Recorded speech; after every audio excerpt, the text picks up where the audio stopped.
Welcome to Is a Retirement Crisis Looming? 7 steps you can take. I got this email from my bank the other day. I did mention it in a comment to Losing Louie on one of his videos. I've seen a lot of people doing these types of videos in the last week or two, so I thought I'd take a shot at it. So here's the email I got from my bank. 7 steps you can take. A 2017 survey by the National Institute of Retirement Security found that 88% of Americans believe this country is facing a retirement crisis. Well, yeah, I'm surprised it was that many percent. I mean, I definitely agree with that. In fact, 70% of all respondents fear that they would be unable to achieve a secure retirement. As a result, many people expect to work longer and spend less time in retirement. Well, just, go to Walmart. You'll see the greeters. A lot of them are like 70 years old. What's driving retirement concerns? Um, Saving shortages. Research show that nearly a third of the people approaching retirement have no retirement savings, and more than 50% have saved less than 50,000. Well, I'm surprised close to 50 have saved 50% of the people have saved 50,000. But anyway, and you can read the next two there. I'll let you read them on your own. You want to pause it. What steps you can take? Here comes the 7 steps. Here we go. Know where you sit. Let's see what we agree with. Fewer than half of the workers even figured out what they need. Okay, yeah.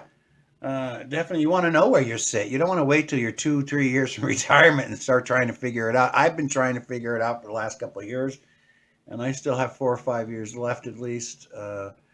Now, the retirement planner, I did click on that. That's like a calculator, and I've seen these before in a lot of places, so nothing too exciting there. It's handy. Shift your savings into overdrive. Sure, you want to live well, but at the cost of barely getting by later on.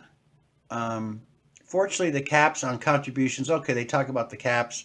Our 401k, you have to put 6%, and they'll match it with a total of 3%, no more. I go back to the days, believe it or not, in the mid to late 80s, I want to say. The employer, and actually it's the same company, was giving us 7%. Giving us 7%. We didn't have to put nothing in. Crazy.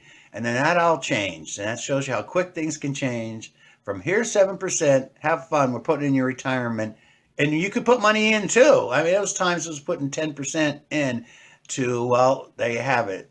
You put 6, we'll put 3, no more. If you put 5%, they're going to give you like 2.5 or something like that. So there you go with that. Um, okay, get a grip on debt. Well, money doesn't really need to be spent. Okay, I agree with this one. You may spend $6 for lunch, blah blah blah. It adds up. Yes, 1,500 a year.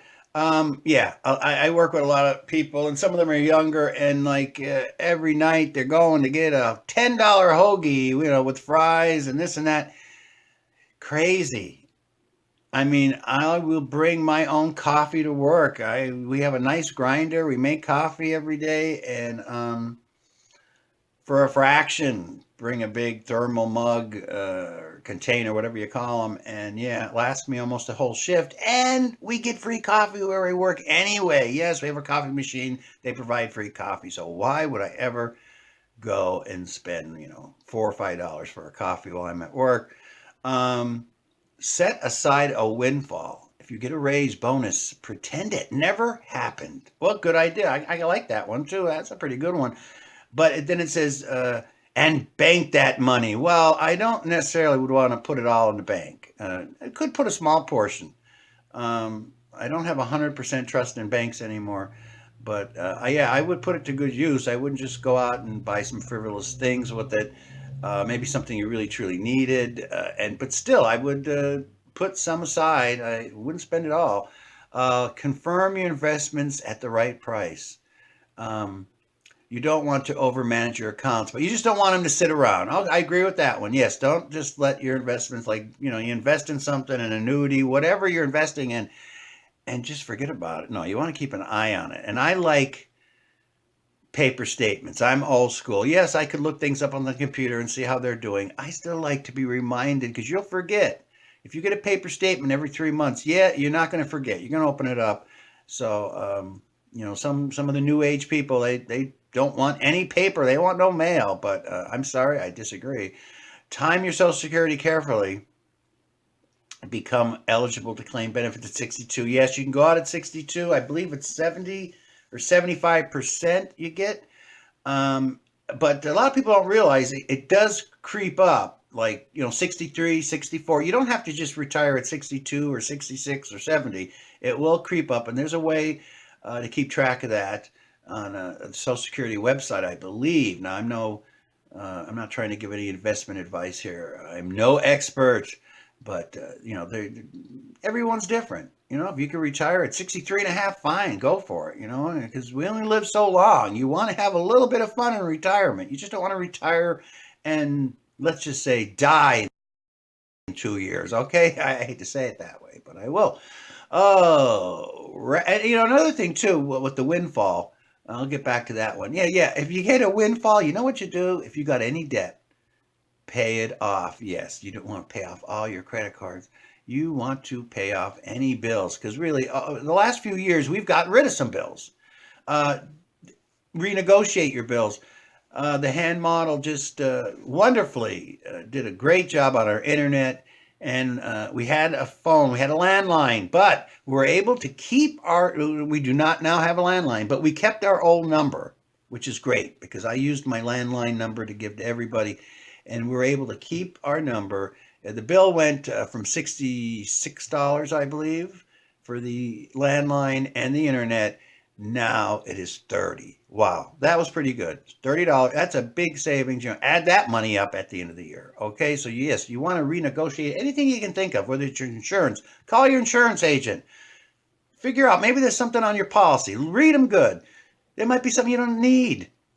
Even if you get $20 off, or it's $20 in your pocket. Yes, look at everything you have. Especially the older you get, you really don't want to waste any money. Okay, I'm rambling on now. Recognize how close you are to retirement. Yeah. Yeah, time does fly. I'll agree with number 7. You should start thinking about it. I mean, even with stacking, let's say, even if you're 50 years old and you never stacked in your life precious metals, hey, 50. Wow, you got 15 years. Think of the nice stash you could have if you put $20 a week away for precious metals or something else. If you wanted to go into Bitcoin and you spent $20 a week in that, I did dabble in it a tiny bit, and I'm in the red right now, but I've only invested like $200, so I'm not crying about it. But hey, whatever it is, yes, you better recognize how close you are to retirement, because who knows? Social Security, who knows if that'll be there. If I'm at my son's age, I'm really skeptical. I mean, I'm skeptical now at my age, in my late 50s, but who knows? You want a backup. We have our plan, and I have a backup to the plan of some other assets that have nothing to do with PMs. And yes, the PMs, and I'm going to show you them right now. They are the backup of the backup. Now, here's some PMs here. I'll just show a couple off here. This is the type of stuff you want to stack. There you go. That's nice little. It's getting a little blurry. There's a little piggy, and you want to stack some nice stuff. Let's see if we get the. Oh no. Okay, but I thought I had another one there, but I'm not going to worry about it. But that's about it. Okay, I've rambled on long enough. You want to just be smart, do your research, take care, and you don't want to be eating cat food. So you want to have a backup plan and a backup to the backup, because you don't want to be eating cat food in retirement. So that's it. All the girls went out. My daughter's in from out of town. So the wife and the girls. I'm missing something. Here it is. There we go. Yes. They all went out for a girls' day out. I'm here all alone. So I got to finish this, because I promised to straighten out the house. They're going to come home, and they're not going to be too happy. So I got to straighten up. So take care, guys and girls. Be good. Stay safe. Keep stacking.